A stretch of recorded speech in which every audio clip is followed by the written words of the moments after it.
Hello नमस्कार किसान भाइयों, स्वागत है आपका हमारे चैनल किसान डेयरी फार्म में। तो किसान भाइयों, इस वीडियो में बात करेंगे पशुपालन लोन के बारे में, गाय भैंस के लोन के बारे में। और ये बताएंगे कि काफ़ी किसान भाइयों के कमेंट भी आ रहे हैं कि उन्हें क्या समस्या आ रही है, किसी को लोन नहीं मिल रहा, किसी को कुछ समस्या, किसी को कुछ। और इसका प्रोसेस भी आपको बताएंगे पशुपालन लोन के बारे में। तो अगर चैनल पर नए हैं तो चैनल को सब्सक्राइब करें। तो किसान भाइयों, काफ़ी किसान भाइयों के हमारे पास कमेंट भी आ रहे हैं कि पशुपालन लोन लेने में किसी को कुछ समस्या, किसी को कुछ। तो हम आपको बता दें कि एक भाई है हमारा, ये मैसेज कमेंट आया है एक फायर गेमर के नाम से। तो उन्होंने पूछा कि भाई मैं कई बैंक में गया और पशुओं के लिए लोन के लिए, पर किसी ने नहीं दिया। तो मैं इनसे भाई साहब से पूछना चाहूँगा कि आपने उनसे पूछा कि क्या कारण है, क्यों नहीं दिया लोन? या तो आपके सिबिल में दिक्कत होगी या फिर आप उसके पात्र नहीं होंगे, यही कारण हो सकता है। अगर फिर भी आपको बैंक लोन नहीं दे रहा है तो आप पशु केंद्र में एसडीओ से संपर्क कर सकते हैं। ये अशोक जी हैं, हमारे अशोक भाई राजपूत के नाम से कमेंट आया, यदि हम 2 पशु के लिए ऋण लेते हैं तो कितना अतिरिक्त भुगतान करना होता है? तो इसमें 2 पशु के अगर हम लोन लेते हैं तो इसमें 4 से 7% तक आपका ब्याज लगता है। और इसमें ब्याज में आप मान के चलिए कि आपको 2-3% सब्सिडी भी मिलती है अगर आप टाइम से ईएमआई पे करते हैं तो। और ये इस लोन की मतलब आप 3 साल से लेके 5 साल तक का ये लोन आप ले सकते हैं, वो आप पे डिपेंड करता है। आगे मैसेज आया है समेर का, ये समेर यादव है कोई, इनका बैंक मैनेजर 20% घूस मांगता है। ये इन्होंने, जैसे हम बता दें कि जब तक हम आगे मतलब उकसाएंगे नहीं उन्हें, ये नहीं कहेंगे कि आप जल्दी फटाफट काम करवा दो, आपको ये देंगे वो देंगे। इस कारण से हम पहले उन्हें अट्रैक्टिव करते हैं कि उन्हें कुछ ले दे के काम जल्दी निपटा दे। लेकिन ऐसा कोई भी मैनेजर नहीं है बैंक में जो डायरेक्ट जाते ही आपको कहेगा कि मुझे इतने % दे देना, मैं आपका लोन करवा दूंगा। अगर फिर भी आपको इस प्रकार की कोई समस्या आ रही है तो आप नियर बाई पशु केंद्र में जाएं और वहाँ पे अपना प्रोसेस बताएं पशु लोन का, और बताएं कि क्या दिक्कत हो रही है। एसडीओ से संपर्क करें, वहाँ पे आप शिकायत कर सकते हैं, वहाँ पे आपका सोल्यूशन हो जाएगा। तो कई भाई पूछ रहे हैं पशु केंद्र कहाँ मिलेगा, क्या होता है पशु केंद्र? पशु चिकित्सालय होता है दोस्तों, पशुओं का हॉस्पिटल होता है जो बड़े लेवल के होते हैं, जो तहसील वगैरह में होते हैं। शहर में, गांव में तो छोटे होते हैं, मतलब एसडीओ वगैरह नहीं बैठते हैं वहाँ पे। तो आप नियर बाई हर किसी न किसी के तहसील में, नियर अपने जो छोटा मोटा शहर या कस्बा लगता है उसमें पशु केंद्र आपको मिल जाएगा। ब्याज पूछा है ये रजनीश कुमार ने, पूछ रहे हैं ब्याज कितना % लगेगा? पशु लोन पे 4 से 7% तक ब्याज लगता है।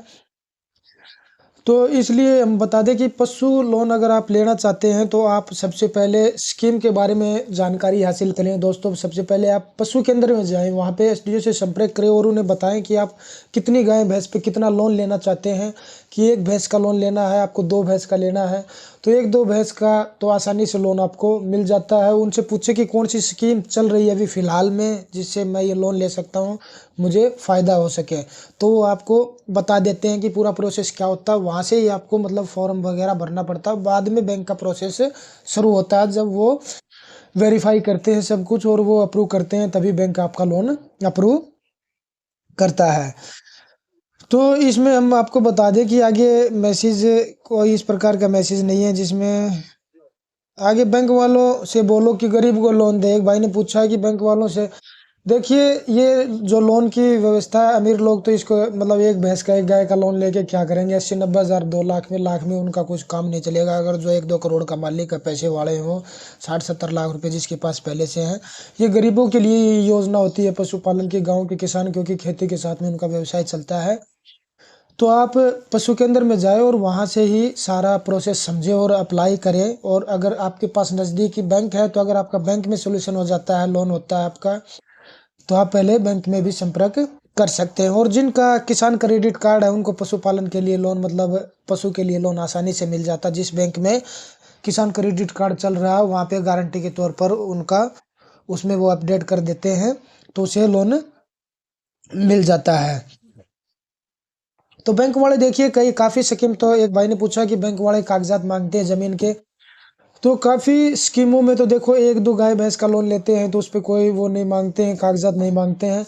लेकिन अगर पशुपालन के लिए आप बड़े लेवल पे लोन ले रहे हैं, 10 भैंस का, 20 भैंस का, 15 का, 5 भैंस से ऊपर, अगर जैसे 3 लाख से ऊपर का आप लोन ले रहे हैं तो उसमें डॉक्यूमेंट्स मांग सकते हैं आपके पास, जिन्हें वो ज़रूरत के हिसाब से बैंक मांग सकता है। और इसमें क्या होता है कि आप मतलब 3 लाख से जब ऊपर लोन लेंगे तो उसमें आपको अपनी प्रॉपर्टी या कोई ज़मीन की मतलब वो करवानी होती है रजिस्ट्री बैंक के नाम, और जब तक वो लोन आपका चलेगा वो बैंक की में रजिस्ट्री आपकी ज़मीन की रहेगी। तो इस प्रकार से डॉक्यूमेंट्स हमने आपको पहले भी काफ़ी वीडियो में बताए हैं कि पशुपालन के लिए क्या क्या डॉक्यूमेंट्स चाहिए हैं। पशुपालन अगर पशु आपके पास पहले से हैं तो आपको पशु का इंश्योरेंस बीमा जो होता है वो करवाना है। उनके पशु के फ़ोटो लगेंगे आपकी मालिक के साथ में, आधार कार्ड, पैन कार्ड और मोबाइल नंबर जो आधार से लिंक है, बैंक की पासबुक, ये सब डॉक्यूमेंट्स चाहिए होते हैं। और बाद में बैंक वेरीफाई करता है अगर आपके मतलब कोई आपराधिक मुकदमा नहीं है या आपका सिबिल स्कोर किसी बैंक से ख़राब नहीं है, पहले से आपका सिबिल स्कोर ख़राब नहीं है, आप मतलब डिफ़ॉल्टर नहीं है किसी प्रकार से, तो आपका वेरिफिकेशन होने के बाद में 15 दिन के अंदर अंदर आपको लोन मिल जाता है। तो वीडियो अच्छा लगा हो तो किसान भाइयों दोस्तों चैनल को सब्सक्राइब करें और वीडियो को भी शेयर करें। अगर आप और कुछ पूछना चाहते हैं, अगर आप कुछ रह गया हो तो हमें कमेंट कर सकते हैं, आपको आंसर दिया जाएगा। धन्यवाद दोस्तों।